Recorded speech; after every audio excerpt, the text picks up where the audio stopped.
Good day everyone, this is Chief Red Sam from Nagadli. I belong to the Zamashu clan, and today I want to speak to you about gas pipeline agreements which are proposed for our area. Yeah, I think we have to look at different factors. Hopefully everything's in the survey. Everyone's filled out the survey, so I think from there we'll gauge, we'll look at the percentages too, so from people living here in the community and people living away from home. So those things we have to look at. Well, we would set aside the money first. We would probably put some into our trust agreement, which is savings for the future.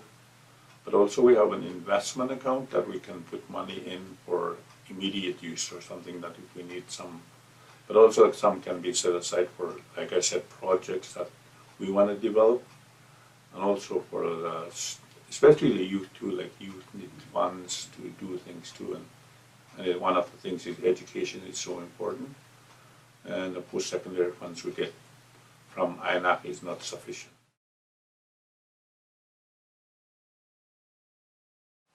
I think some of the benefits we would see, like we have a lot of core programs here, but we don't cover non-core programs, and there's money that we have to find for those programs that we don't get money from INAC. So, I mean, it would be benefit for those programs, and we want to run extra programs.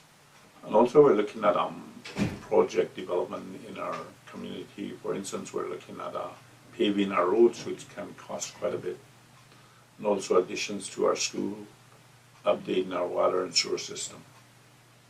Just a few things.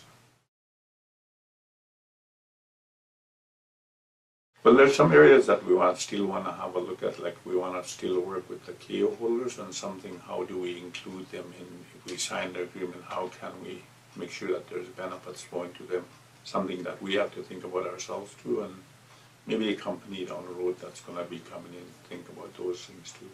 But also the benefits for members living away from home too is something that we want to look at too.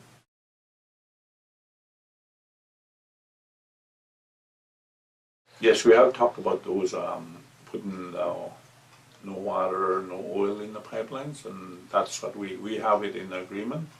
And also with the province, they've said that they would not be converting, and they would not allow that to happen too.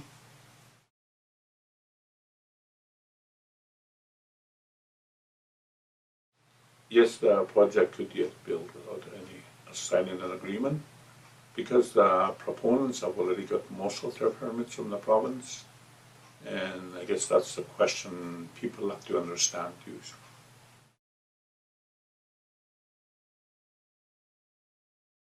Yeah, whether the decision is yes or no, I think as a community we need to move forward together and think about what's our plans. And I think so one of the scary thoughts for myself is trying to get independence for our nation, but we have to stay with, if we have to stay with the status quo, which is INAC funding, then that's where we'll go and we think of those things. I think this is like anything we see, agreements, any other agreements that we see, I think it's for the future. It's not for today, so we'd like to leave something for our people down the road and make sure that they're in a good place and hopefully reach that self-government part of things.